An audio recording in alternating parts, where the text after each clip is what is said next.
বর্তমান মুসলমান নামক কিছু কাফের এরকম দল বের হয়েছে, যারা মুসলমান দাবি করে কিন্তু তারা মুসলমান নয়, তারা কাফের, বেঈমান, নাস্তিক, মুরতাদ। এই সমস্ত কাফেররা কি করে রাসূলকে নিয়ে কটূক্তি করে। আমরা মুসলমান, আমাদের কলিজায় বাঁধা দরকার এই বিষয়টা। বিশ্ব নবীকে উপেক্ষা করে যারা কটূক্তি করে, যারা তাদের বিরুদ্ধে আমরা আমাদের শরীরের মধ্যে রক্ত থাকা পর্যন্ত তাদের বিরুদ্ধে জিহাদ করে যাবো ইনশাআল্লাহ।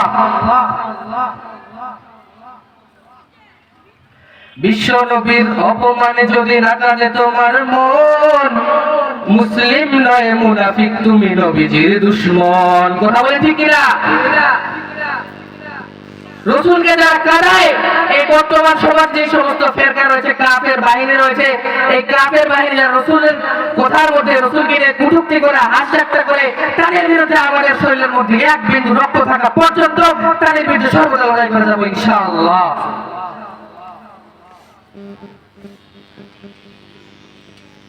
এখন বলবেন যে হুজুর এটা আবার কেমন কথা? বর্তমান সমাজে মুসলমান নামে এই সমস্ত কাফের বাহিনী আছে। হ্যাঁ, অবশ্যই আছে। তারা কে? আপনারা কাদিয়ানী সমাজ ছিলেন? কাদিয়ানী ছিলেন? কথা বলেন, কথা বলেন। কাদিয়ানী ছিলেন। এই কাদিয়ানীকে আমরা মুসলমানরা সুস্পষ্ট ভাষায় কাফের কাফের কাফের বলে দিব ইনশাআল্লাহ। কারণ কাদিয়ানীরা কখনো মুসলমান হতে পারে না। যে জায়গায় আমার আল্লাহ রাব্বুল আলামিন বলেছেন যে আমার বিশ্বনবী হযরত মুহাম্মদ মুস্তাফা সাল্লাল্লাহু আলাইহি ওয়াসাল্লাম এর পর আর কোন নবী আসবে না, তারা নবী দাবি করে, আল্লাহর বিরুদ্ধে যায়। রাসূল নিজেও বলেন আনা খাতামান নাবিয়্যিন লা নাবিয়্যা বা'দ, আমার পরে কোন নবী আসবে না, কিন্তু তারা নবী দাবি করে। রাসূলকে মানলো, আল্লাহকে মানলো, মুসলমান কেমনে ওরা? তারা মুসলমান হতে পারে না।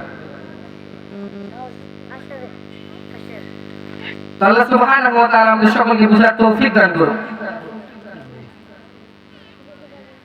এই সমস্ত কাফের বাহিনীরা এরকম আরো আছে, শুধু কাদিয়ানী না। কাদিয়ানীরা আমরা জানি তারা মুসলমান, এই সমস্ত আরো অনেক বাহিনী আছে।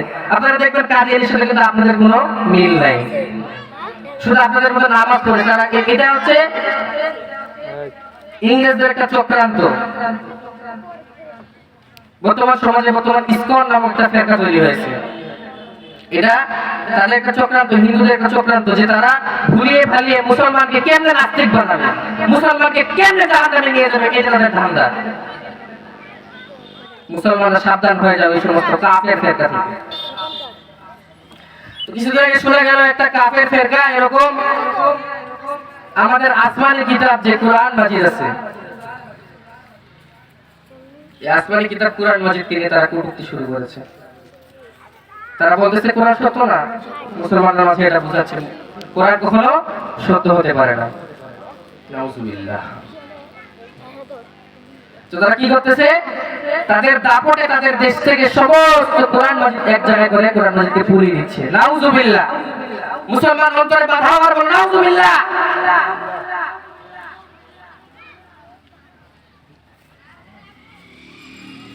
কোরআন শরীফ পুরার ফিকির করতেছে যে কোরআন শরীফ, যে সমস্ত কোরআন শরীফ দুনিয়াতে আছে সব আস্তে আস্তে রহিত করে দিবে। নাউজুবিল্লাহ। তারা মনে করতেছে যে মুসলমানদের ঈমান এতই নরম, চাপ দিয়ে গলে যাবে। মুসলমানদের ঈমান এতই নরম যে তাদের কোরআন মাজিদকে রহিত করে দিলে তাদের ঈমান নষ্ট হয়ে যাবে। কিন্তু সেই কাফেরদেরকে আমি আজকে এখান থেকে হুঙ্কার দিয়ে বলে দিতে চাই, এই কাফের নাস্তিক বাহিনীরা তোমরা শুনে রাখো, তোমরা যদি এরকম মনে করো যে আমাদের ইসলামের কোরআন মাজিদকে তুলে দিলে আমাদের ঈমান নষ্ট হয়ে যাবে, তাহলে তোমরা শুধুমাত্র তোমাদের দেশের নয়, এই পৃথিবীর সমস্ত কোরআন শরীফকে যদি তোমরা পুড়ে দাও, তবুও পর্যন্ত আল্লাহ রাব্বুল আলামিনের জমিনের মধ্যে আল্লাহ সুবহানাহু ওয়া তাআলার আসমানি কিতাব কোরআন মাজিদের 6666 আয়াতের মধ্যে একটা আয়াতের কমতি হবে না ইনশাআল্লাহ। কথা বলেন ঠিক কিনা যুবক? যদি আগুন লেগে ধ্বংস হয়, যদি আগুন লেগে ধ্বংস হয় এই পৃথিবীর সব বইয়ের দোকান, তবু বিশ্ব থেকে হারাবে না মাজিদে কোরআন, বিশ্ব থেকে হারাবে না হাফেজে কোরআন। কথা বলে ঠিক কিনা? তারা হুকমি কোরআন শরীফ, পাতার যে কোরআন শরীফ আছে এই কোরআন শরীফকে তারা কি করে দিতে পারে? রহিত করে দিতে পারে। কিন্তু আল্লাহ সুবহানাহু ওয়া তাআলার পক্ষ থেকে যে কোরআন শরীফ আমাদের হাফেজদের দিলের মধ্যে আছে, এই সমস্ত কোরআন শরীফ তারা বের করতে পারবে? কখনো বের করতে পারবে না। কিয়ামত যতদিন পর্যন্ত না হবে, এই জমিন যতদিন পর্যন্ত আবাদ থাকবে, ততদিন পর্যন্ত এই জমিনের মধ্যে কোরআন অবশ্যই অবশিষ্ট থাকবে। কথা বলে ঠিক কিনা? তো যুবকরা এই সমস্ত কথা একবার মাথায় ঢুকে নাও যে ইহুদি কাফের বাহিনীরা আমাদের উপর কিরকম দাপট খাটাচ্ছে। এই বিষয়ে আল্লাহ সুবহানাহু ওয়া তাআলা আমাদের সকলকে বুঝার তৌফিক দান করুক। সকলে বলে আমিন।